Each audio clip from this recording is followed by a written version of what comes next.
Welcome back to Cinema Corner, and if you can tell by clicking on the video and the title of it, this is going to be a solo review for Novocaine. This is a movie directed by Lars Jacobson, and it stars Jack Quaid, Amber Midthunder, who previously starred in Prey, which is also a review that me and Josh did. So if you want to watch that review at some point, should be up top somewhere. It also stars the CEO of S.E.X himself, Jacob Batalon, from Spider-Man and a few other things I can't remember that he was in. I feel like a few Netflix ones too. And the main villain, of course, Nicholson, the seed of Jack Nicholson, and you can tell. What do you mean by that? He looks like him, man. That's kind of creepy how much it's Jack Nicholson from The Shining with just a slightly different haircut. That's how closely resembled they are. But either way, let's just jump right into the actual story. So this movie is an hour and 50 minutes long, and I would say for the first 30-ish minutes, it definitely sets up the story. It almost plays off like a romance comedy. So you have the main character Nathan, played by Jack Quaid, and then you have Sherry, played by Amber Midthunder, and they work together in a bank, and then you see this slowly start to play out. You see a romance blossoming, if you will, and yeah, you get like a lot of time with that, and it makes you care, sort of. Like at first you're like, okay, can we just get to like the point? But what I would say they did really well with the movie is they set up the start of the movie really well, so that in the middle and third acts of the film you actually care about what's happening, and you're rooting for Nathan Kane, aka Novocaine, and it just makes the payoff feel like it was worth it. So I gotta commend it for that. And it works. Like that first half, it does play off. Like I said, it does play off like a little bit of a romance kind of comedy feel to it. But because you have actors like Jack Quaid, like Amber Midthunder, who are in their bag, and Jack Quaid is just, he kind of plays a similar character to Hughie, but it's a little bit different. So like he's not like just doing the same thing over and over again. He does do a few things differently. He does feel even more of like I don't know. He feels like a novice to the world. Like he feels like he's been bubbled up and wrapped in and basically in bubble wrap, and he never really experienced a lot of the things that us normal people normally do. But because he has this condition that makes him feel no pain, he can't do a lot of the things that normal people do, because he wouldn't know what happened if it does happen. So like, for instance, one of the things that they use in the movie, he can't have pie, like any kind of pie, because he wouldn't know if he begins to chew on his tongue, because he wouldn't feel it. So he only drinks and eats stuff like in liquid form, and that's the only way that he eats. So that kind of sucks, and it's like it makes you feel for the guy when he finally gets to try pie. And of course Sherry is the one that introduces him to pie, and then obviously that's where you start to see like the romance blossom, as I said before.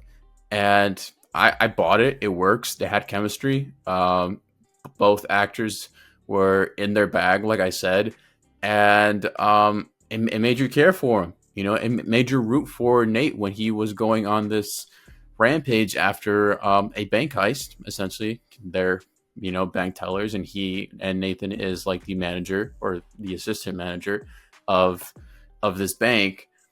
And one day they get robbed, and he's forced to see some stuff where the bank robbers off the main manager, and they're basically torturing him into like opening the safe to the money. they steal the money and they have to steal a hostage because the police was already been called. They're already waiting outside. So the closest person there seemingly was Sherry. And when they take her, well, Nathan takes it upon himself because the police is going to, they're like the backup. The main police that was there already was shot up and they're out of commission. They're just gone. They're useless. So backup wasn't going to be there in time to catch the robbers. So he takes it upon himself. He grabs a gun of a police officer that was hurt. Takes his car and begins on this chase. And you get some sequences that, I mean, it like at the moment of the bank heist, this you can literally tell this switches into like an action comedy sort of feel to it. That first 30 minutes or so, I feel like it was 30 minutes. I could be less, could be more. Who knows? But that quick switch of bank robbers come in, and then the whole tone of the movie just completely turns on its head. And for some people, maybe they might feel like, oh, wow, this is like a complete 180. But once you've watched the whole film and then you just like, you take time to like, okay, so this happens, this was foreshadowed. It makes sense. And then to me, at first it was kind of like too abrupt. But then again, it makes it feel more realistic because like, what are we just supposed to like casually descend into like madness and then a bank heist happens? No, usually the impact of that abruptness is what helps the story. So I've seen some people say that, but listen, I thought it worked. The action sequences were filmed perfectly and were executed. I couldn't tell like any sort of like trick work that people use in these action sequences. It felt like they were really doing their like the most research and prep and time and like everything to make these stunts look good. And that's what they did. And they did not hold back on the blood or gore. And in true fashion for Jack Quaid,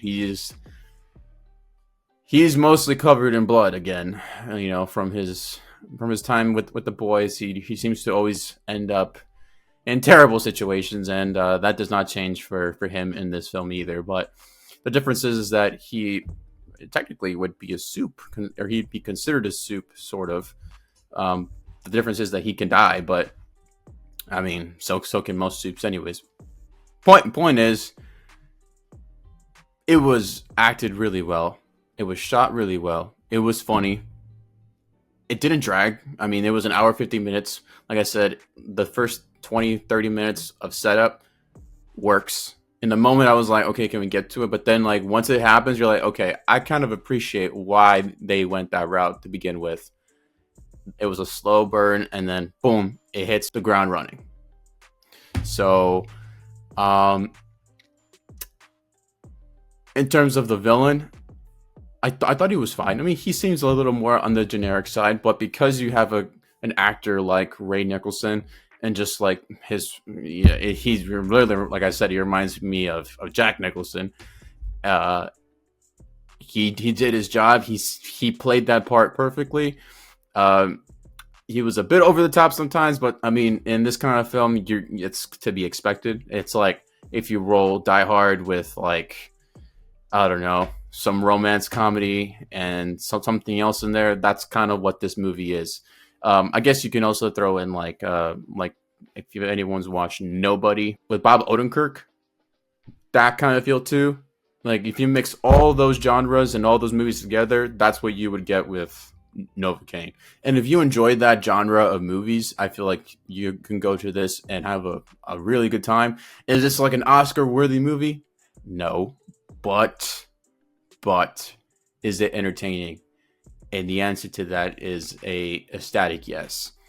And I would say of this year so far, granted, I haven't seen too many films in theaters or too many new films in general, just a handful of them. This by far has been the best film that I've seen.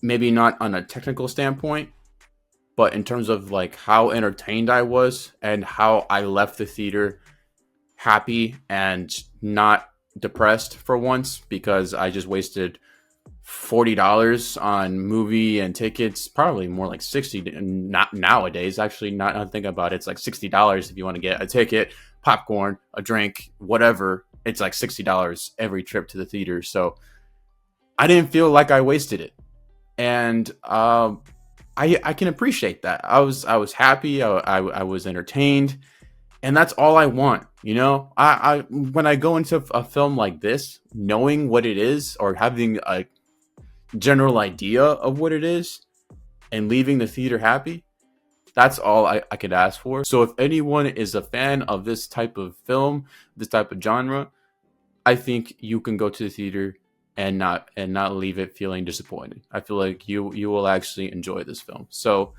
with that said, my rating for this film, granted it's a, you know, I can't compare apples to apples with this kind of genre, but for this film, I'm gonna give it a solid 8.3 out of 10. Solid film. And if this births a franchise, I'll be there for a sequel. And yeah, and that's probably the biggest praise that I can give it. So with that said, if you guys have seen Novocaine, let me know down below. Did you guys enjoy the movie? Did you guys not like the movie? Did it feel like it dragged on a little bit in the first half of the movie and then it like picked up really fast? Or did you just not feel it at all and just be like, it was perfect? Let me know down in the comments. And if you haven't already, subscribe to the channel, like the video, and we will see you guys in the next one.